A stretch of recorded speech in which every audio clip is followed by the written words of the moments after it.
오늘 수요 찬양 예배 말씀은 고린도후서 9장입니다.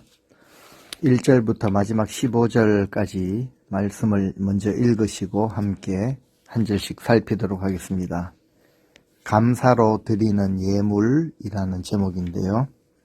바울은 8장에 이어서 9장에서도 계속 고린도 교회 성도들에게 기근으로 어려움 당한 예루살렘 교회를 돕기 위해서 구제 헌금 드리는 것을 권면하고 있습니다. 헌금 설교는 아니지만 헌금에 대한 설교입니다. 성경을 보니까 이제 이 헌금하는 것도 배워야 한다라는 사실을 깨닫게 됩니다. 그리고 우리 자녀들에게도 참 인색하지 아니하도록 하나님께 드리는 것을 가르쳐야 한다라는 것도 생각해 보게 됩니다.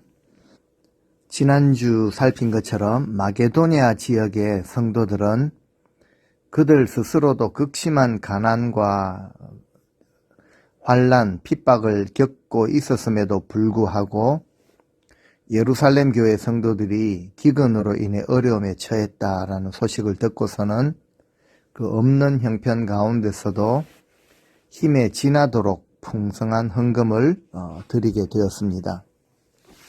이제 바울은 고린도 교회 성도들 역시 마게도냐 성도들과 같이 기근에 처한 예루살렘 교회 성도들을 돕는 일에 자원하기를 원했죠.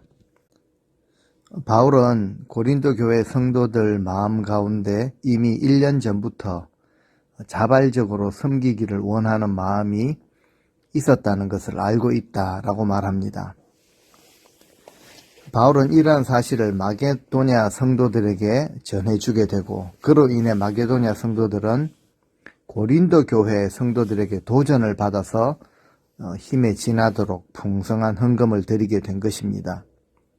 그래서 바울은 이제 1년이나 앞서서 헌금을 드리려고 마음을 먹었던 고린도 교회 성도들에게 이미 시작한 이 일에 마음을 모아서 성취해 주기를 요청하는 것입니다.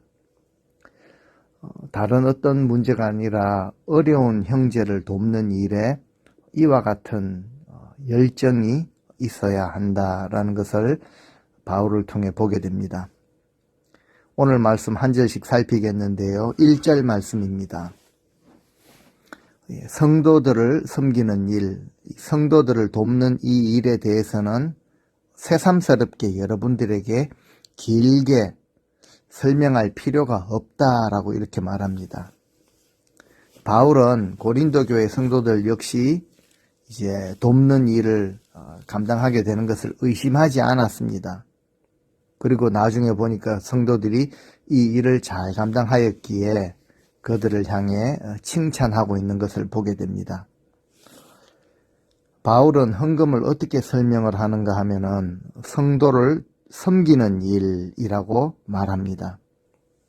기근으로 어려움에 처하게 된 예루살렘 교회 성도들의 아픔에 동참하며 그들에게 필요한 물질과 사랑을 공급하는 것이야말로 성도를 섬기는 일이 됩니다.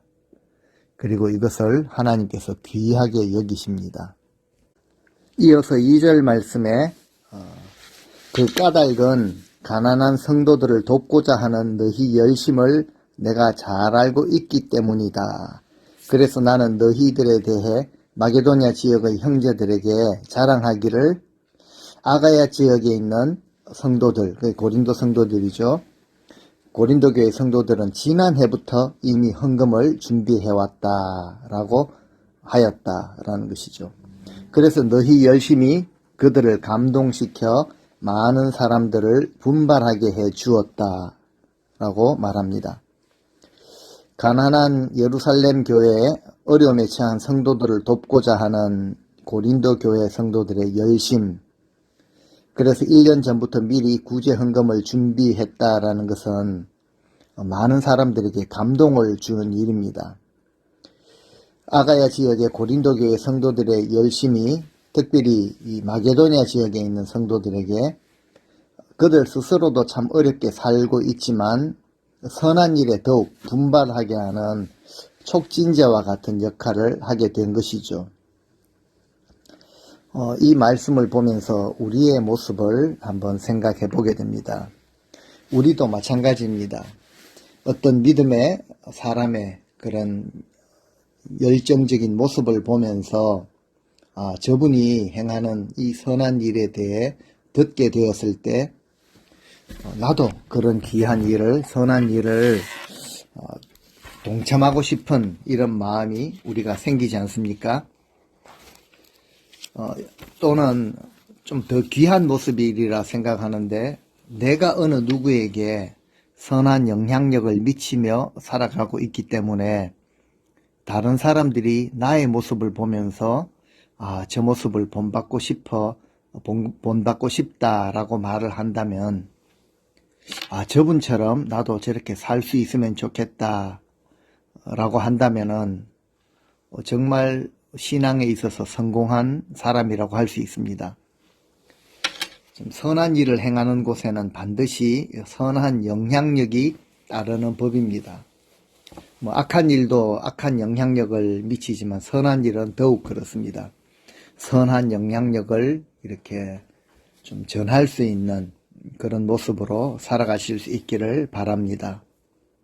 3절 말씀에 이제 내가 디도 일행을 너희에게 보내는 것은 너희에 대한 우리의 자랑이 헛된 일이 되지 않도록 너희로 하여금 헌금을 준비하게 하기 위해서이다 라고 말합니다. 바울이 이제 디도와 또 이름을 밝히지 않는 두 형제를 고린도 교회에 보낸 이유가 나타나죠. 그것은 고린도 교회 성도들이 바울이 도착하기 전에 이제 이 사역자들이 도착하기 전에 스스로 돕겠다고 약속했던 그 헌금을 미리 준비하도록 시간적인 그런 여유를 주고자 함입니다. 이것처럼 헌금은 준비되어야 한다라는 사실입니다. 헌금은 액수가 아니라 그 준비 과정이 참 중요합니다. 그 과정 가운데 우리의 마음이 들여지기 때문에 그렇습니다. 예전에 우리 부모님들 세대는 저도 할머니, 할아버지, 외할머니, 외할아버지 신앙생활을 하는 것을 생각해 볼 때 매일매일 양식을 쌀을 펄 때마다 성미를 따로 모았죠. 토요일 저녁이 되면은 주일날 하나님께 드릴 헌금을 종이돈을 다리기도 했습니다. 그 헌금은 돈이 아니라 정성인 것이죠. 마음입니다. 우리가 하나님 앞에 이런저런 이유로 드리는 그런 헌금이 많죠. 11조, 감사헌금, 구제헌금, 선교헌금, 절기헌금, 또 지정헌금, 이렇게 참 준비된 헌금이 좀 아름다운 것입니다. 이처럼 구제헌금을 미리 준비하라라고 권면한 바울은 특별히 이번 고린도 교회 방문 때 마게도니아 성도들도 함께 방문하는 것을 언급하고 있습니다. 4절입니다. 만일 마게도니아 형제들이 나와 함께 너희에게 갔을 때 너희들이 아직 헌금 준비가 되어 있지 않은 것을 보게 된다면 너희는 말할 것도 없고 우리가 그렇게 자랑하고 확신했던 것에 대해 크게 부끄러워질 것이다 라고 합니다. 모든 것이 풍부한 상황 속에 살고 있는 고린도 교회 성도들이 드린 헌금의 액수가 극심한 어려움과 환난, 가난을 겪고 있는 마게도니아 성도들이 드린 것보다 더 적다면 이것은 마게도니아 성도들이 충분히 실망할 만한 그런 일이 될 것입니다. 부끄러움을 느낄 만한 일이라는 것이죠. 무엇보다도 바울은 마게도니아 성도들에게 고린도 교회 성도들은 이미 1년 전부터 이 일을 준비해왔다라고 칭찬을 한 상태인데 만일 거기 갔을 때 헌금이 준비되어 있지 않다면은 바울이 마게도니아 성도들에게는 거짓말장이나 사기꾼이 되는 셈이고 마게도니아 성도들은 바울에게 속았다라는 느낌 받게 될 것입니다. 그래서 바울은 자기 자신과 고린도 교회 성도들이 당황하거나 부끄러워하는 일이 없기를 바란다 라고 편지에 언급을 하고 있는 것입니다. 이처럼 미리 준비하도록 당부하는 것을 통해 볼 때 아마 당시 고린도 교회의 모금 상황이 그렇게 순조롭지는 못했을 것이라는 생각도 해볼 수는 있을 것입니다. 물질 문제에 대해서는 믿음의 선한 결단력이 꼭 필요합니다. 동시에 더 중요한 것은 그것을 이루려는 열심도 필요합니다. 선한 일을 감당하는 데는 분명히 기회와 때가 있습니다. 저는 이것을 이제 주님을 섬기는 기회라고 자주 이야기를 했는데요. 이런 기회가 지나가 버리면은 어려움 가운데 있는 성도들은 더욱 극심한 고통을 당하게 될 것이고, 우리 역시도 주님 앞에 설 때에 책망받을지 모르겠습니다. 너는 내가 고통당할 때, 내가 목마를 때, 내가 굶주릴 때 나를 외면하였다라고 하실 것입니다. 그래서 우리는 이 기회를 놓쳐서는 안 되는 것이죠. 바울이 지금 디도와 두 형제를 자기보다 앞서서 고린도 교회에 보내는 이유가 바로 이런 불상사가 생기지 않도록 미리 준비시키기 위한 것이었습니다. 그래서 5절 말씀을 보면, 그래서 나는 디도 일행에게 당부해서 나보다 앞서 너희들에게 가서 너희가 약속한 그 구제 헌금을 미리 준비해 놓게 하는 것이 필요하다고 생각한다. 그렇게 준비된 헌금이라야 너희가 마지못해 억지로 내는 것이 아니라 진심에서 우러나오는 헌금이 될 것이라고 합니다. 성도들이 헌금을 드릴 수 있는 마음적, 시간적 준비를 요청하고 있는 것입니다. 진정한 헌금은 절대 의무적이 되어서는 안 됩니다. 정말 마음으로 드리는, 마음에서 우러나오는 것이 되어야 합니다. 마게도니아 성도들의 경우를 보면 그들 마음에서 우러나왔기 때문에 힘에 지나도록 자원하는 마음으로 드릴 수가 있었습니다. 그 이유를 기억하시죠? 그들은 먼저 자신을 주께 드렸다라고 그렇게 합니다. 어떻게 하면 우리도 먼저 우리 자신을 주님께 드릴 수가 있겠습니까? 바로 빚진 자의 심정이 있어야 합니다. 우리는 하나님의 크신 은혜와 사랑에 어마어마한 빚을 진 자들입니다. 정말 1만 달란트의 빚진 자의 심정이 있다면 진심에서 우러나오는 헌금을 드릴 수 있게 되는 것입니다. 진정한 구제는 우리가 먼저 받은 은혜와 사랑을 깨닫고 그리고 다른 사람들을, 연약한 자들을 돕기 위한 동기에서 시작되어야 합니다. 바울이 헌금이 그냥 절대 우리의 그냥 낭비나 사라지는 것이 아니다라는 것을 6절에 말하고 있죠. 쉬운 표현으로 말하면 이것입니다. 이 점을 명심하십시오.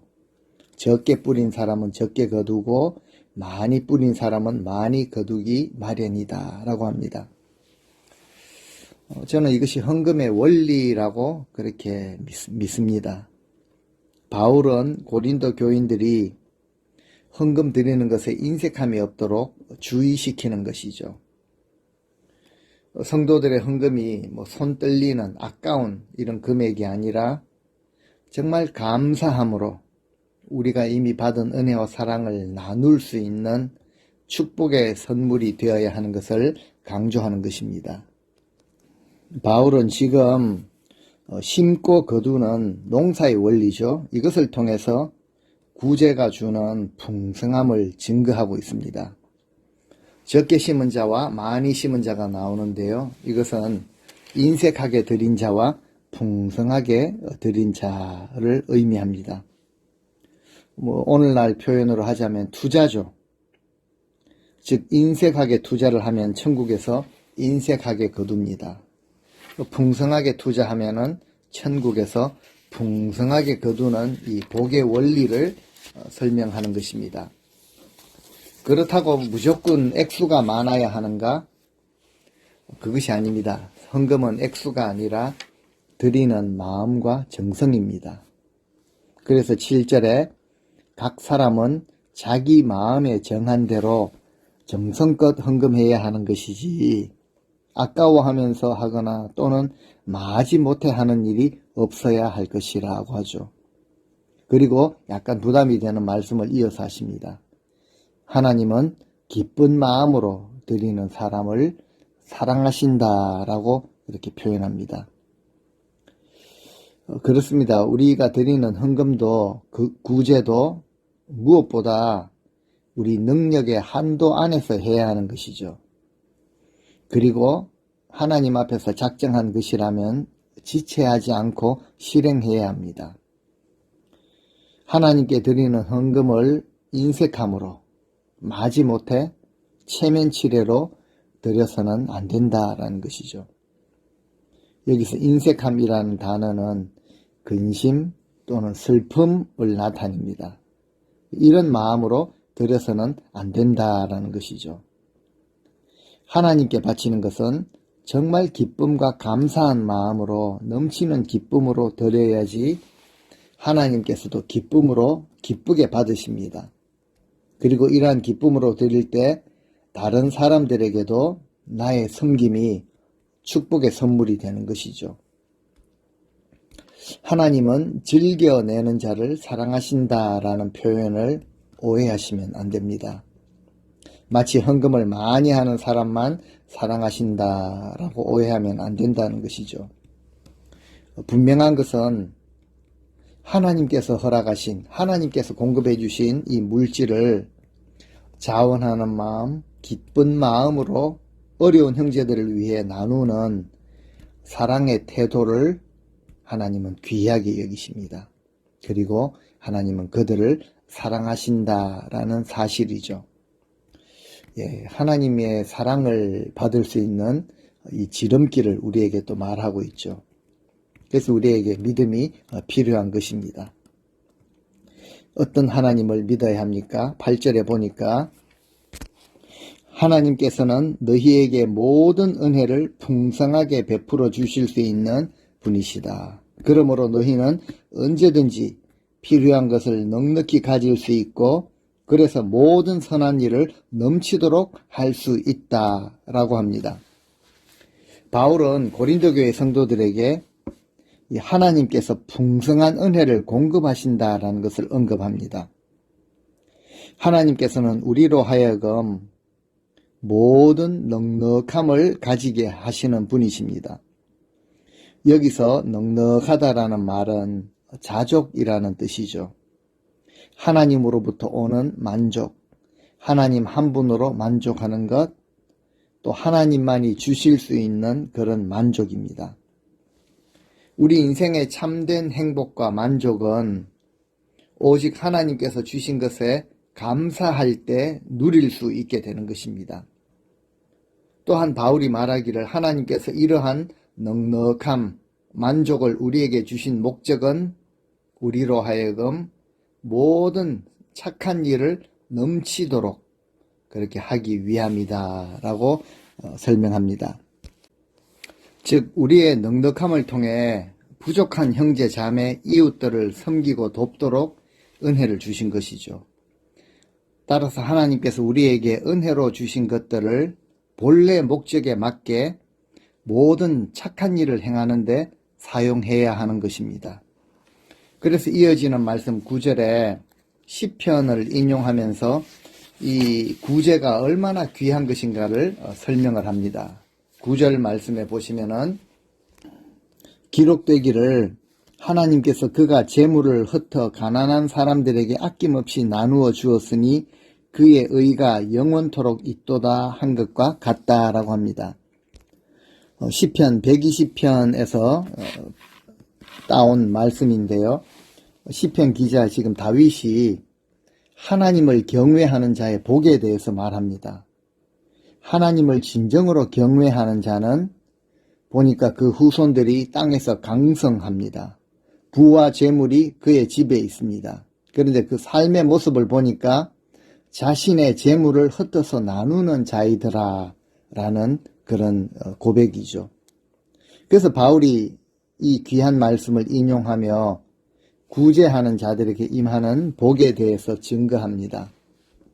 아낌없이 나누어 주었으니 그의 의가 영원토록 있다라고 엄청난 표현을 합니다. 기쁨으로 즐거운 마음으로 다른 사람을 도운 그 사람의 의는 영원토록 남아있음을 증거하는 것이죠. 왜냐하면 하나님께서는 이 재물을 자기만 위해 사용하지 않고 가난한 자들에게 나누어 주는 자의 선한 행실을 영원토록 기억하시고 그 모든 행위를 의로 여기시기 때문입니다. 10절 말씀, 씨 뿌리는 사람에게 씨와 함께 먹을 양식을 공급해 주시는 하나님께서 너희에게도 씨를 공급해 주실 뿐만 아니라 너희 창고를 풍성하게 채워주시고 너희로 하여금 의로움의 열매를 넘치도록 거두게 해 주실 것이다 라고 합니다. 계속해서 나누는 자의 복에 대해서 말씀하시죠. 엄청난 복입니다. 창고를 풍성하게 채워주겠다라고 하십니다. 의로움의 열매를 넘치도록 거두게 하신다라고 하십니다. 하나님께서 고린도 교회 성도들에게 물질의 풍요로움을 주신 이유는 이제 그들도 구제를 통해서 의의 열매를 더 풍성하게 맺도록 하기 위함이었다라는 것이죠. 11절, 너희가 모든 면에서 풍요롭게 되어 후하게 헌금할 수 있게 될 것이라. 그래서 우리를 통해 너희 헌금이 가난한 성도들에게 전달되면 많은 형제들이 하나님께 감사를 드리게 될 것이라고 합니다. 하나님의 은혜는 구제하는 자들에게 의의 열매를 맺게 할 뿐만 아니라 받는 자들에게도 감사의 열매를 맺게 합니다. 구제는 베푸는 손길 위에도 그리고 도움을 받는 손길 위에도 하나님의 놀라운 은혜와 복이 임하는 통로가 되는 것을 우리가 발견하게 됩니다. 12절 말씀, 그렇다. 너희가 행한 이 봉사의 직무, 섬기는 일은 어려운 처지에 있는 성도들에게 필요한 것을 공급해 주시는 데서 그치는 것이 아니라 많은 형제들로 하여금 하나님께 넘치도록 감사드리게 하는 일로 이어지게 될 것이다 라고 바울은 분명하게 말합니다. 그냥 구제하는 것에 그치는 것이 아니라 하나님께 감사와 영광이 드려진다라는 것이죠. 우리는 이 구제 헌금을 하나님께 드리는 봉사의 직무라고 표현한 것에 주목해야 합니다. 하나님께 드리는 봉사의 직무라는 것이죠.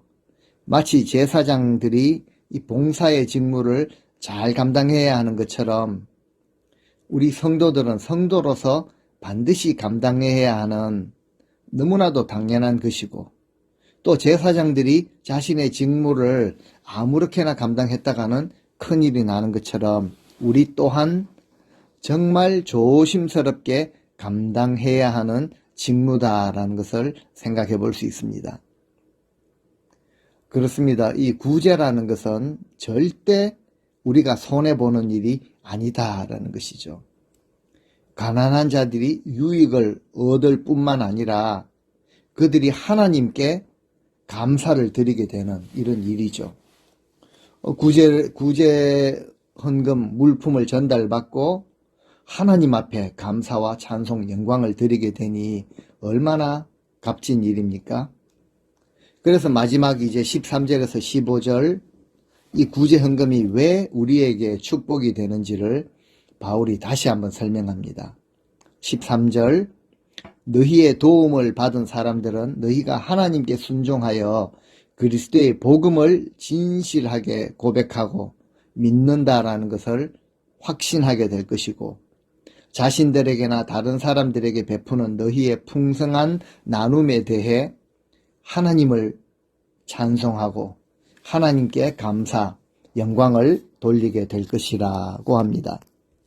하나님께서 영광을 받으시는 것이죠. 그래서 이것 때문에 구제가 참 가치가 있는 것입니다. 14절 어떻게 또 축복이 됩니까? 또한 그들은 너희를 통해 보여주신 하나님의 넘치는 은혜를 그들이 깨닫고 너희를 사모하면서 너희를 위해 진심으로 기도를 드릴 것이다. 그러니까 도움을 얻은 자들이 하나님, 우리는 갚을 길이 없지만 우리가 어려울 때 도움을 준 성도들을 축복해 주세요 라고 기도한다라는 것이죠. 이것이 바로 그들이 할 수 있는 최선의 보답이기 때문에 돕는 자들에게 복이 되는 것입니다. 이처럼 베푸는 자에게는 하나님을 섬기는 기회, 그리고 세상 가운데 복음을 전하는 기회가 되고요. 받는 자들에게 있어서는 하나님의 공급하심으로 인해 감사와 영광을 돌려드리는 은혜의 통로가 되는 것이죠. 무엇보다 이 구제를 통해서 이방인 교회와 유대인 교회가 그리스도 안에서 한 형제라는 것을 느낄 수 있는 기회가 되고요.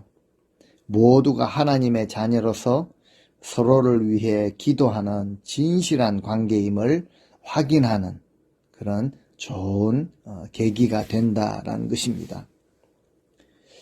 마지막 15절 말씀에 바울이 그렇게 고백합니다. 말할 수 없는 그의 은사로 말미암아 하나님께 감사하노라.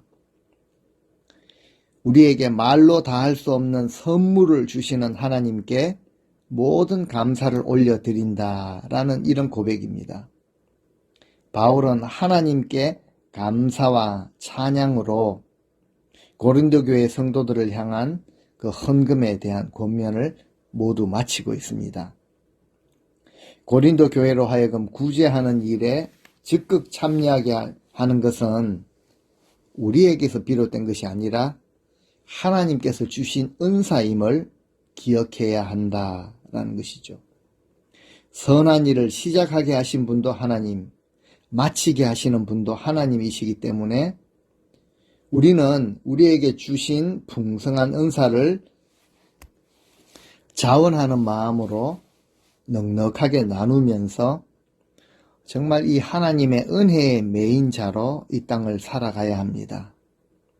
재물은 하나님께로부터 오는 것입니다. 그리고 우리는 관리자에 불과하다라는 사실을 늘 기억해야 합니다.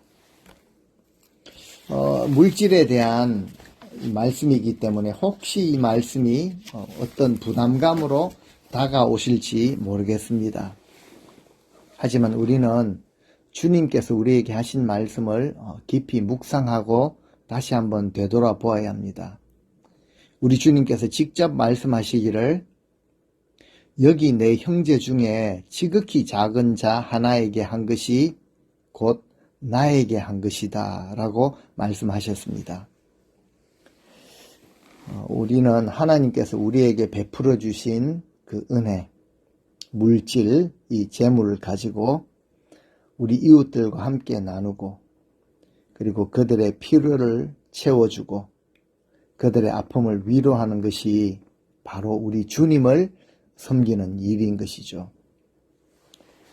우리 교회도 많은 그런 일들을 감당하고 있습니다. 홈리스, 북한 선교, 또 물 한 그릇 선교회, 아프리카나 이런 데요. 우물을 파서 저들에게 맑은 깨끗한 물을 공급해주는, 겨울 되면은 또 구세군 자선 냄비도 있고요.